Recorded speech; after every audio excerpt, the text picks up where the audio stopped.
favor? Any opposed? Any abstentions?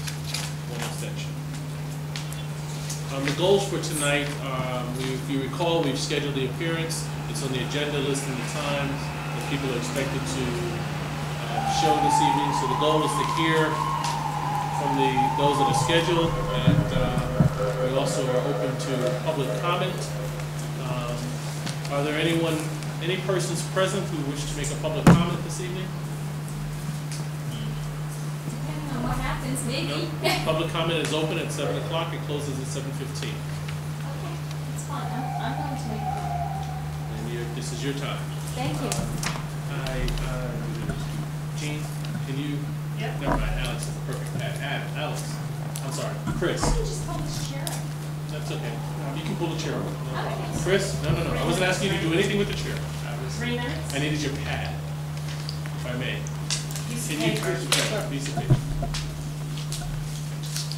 I have one. Don't worry about it, Chris. Extra Got it. agenda Got several. Today is June 19th. Yonkers Charter Commission.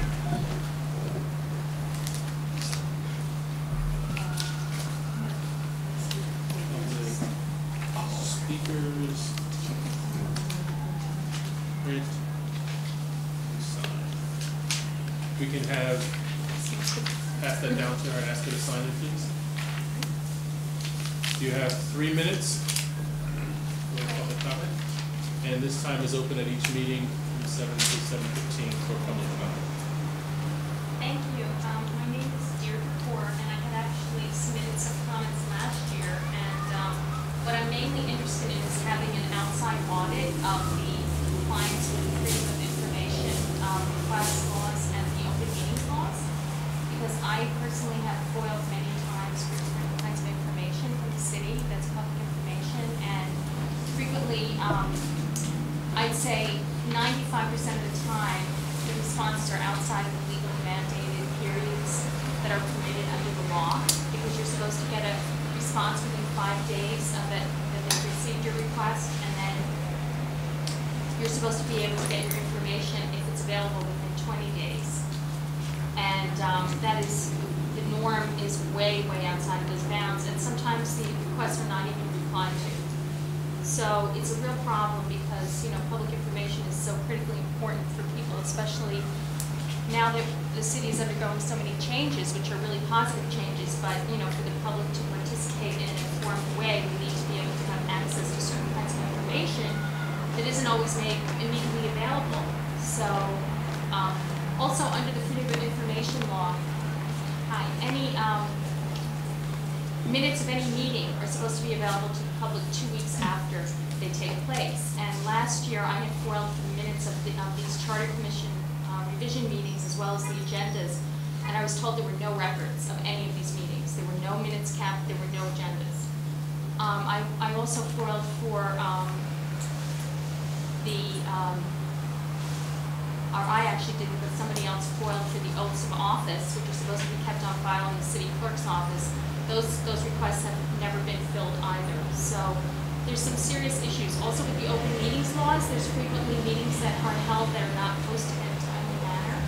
If a meeting is scheduled at least 1 week in advance. Just interrupt and just say, yes. What I need from you is, what are you suggesting the charter? So I'm suggesting that there be a revision, that it be looked into, that there be a change made to the charter, that there be a yearly audit of compliance with open meetings laws and FOIL requests. That's basically what I'm requesting. Thank you. Well, does anyone have any questions of clarification? We are not debating the issue whatsoever. Is there any questions of clarification for what was just proposed? Thank you. Are there any others who wish to make a public comment?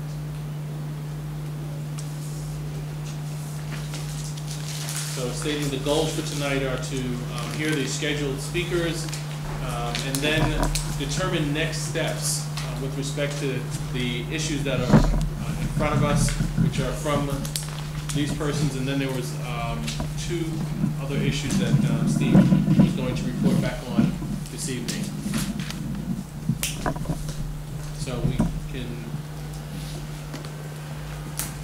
look into the two issues. One was Steve, you were going to speak with Ken Jenkins to ascertain what it is that he was trying to communicate to us, and then you're going to do some research with respect to a couple of items. Our first speaker is scheduled for 7:15. So if we're not complete with what Stephen's speaking about, then we will take a pause on that issue and receive Patricia McDowell at 7:15, and then go back to Steve as the time allows. My goal is to close up the meeting at 9 p.m.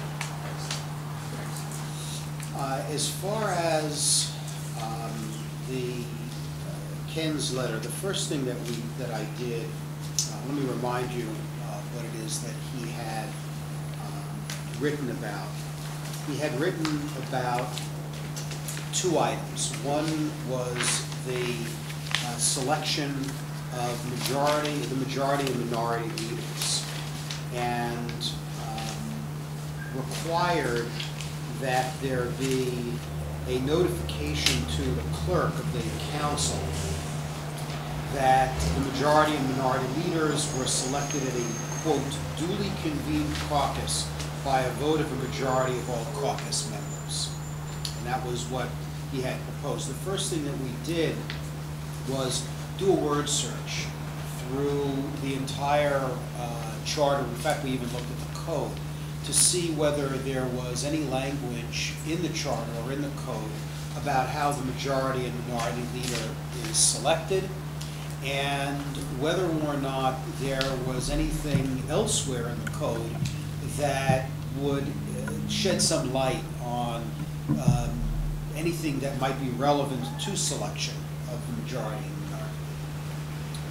What I found was that there is no provision in the charter or in the code as to how they are selected. The positions are referred to at various points in time. There's no real pattern about when they are referred to. It almost seems, forgive me for what I'm about to say, that at some various points in time, some political something or other was reached, and if somebody needed to make a statement about particular other individuals besides the mayor or the city council president having some role, the majority leader or the minority leader were identified. Again, there didn't seem to be any particular pattern as to when that occurred or didn't occur, but at various points in time in the code or in the charter, there is reference to the majority or minority leader having some say or some role in various matters that might be before the council or involved in the city government.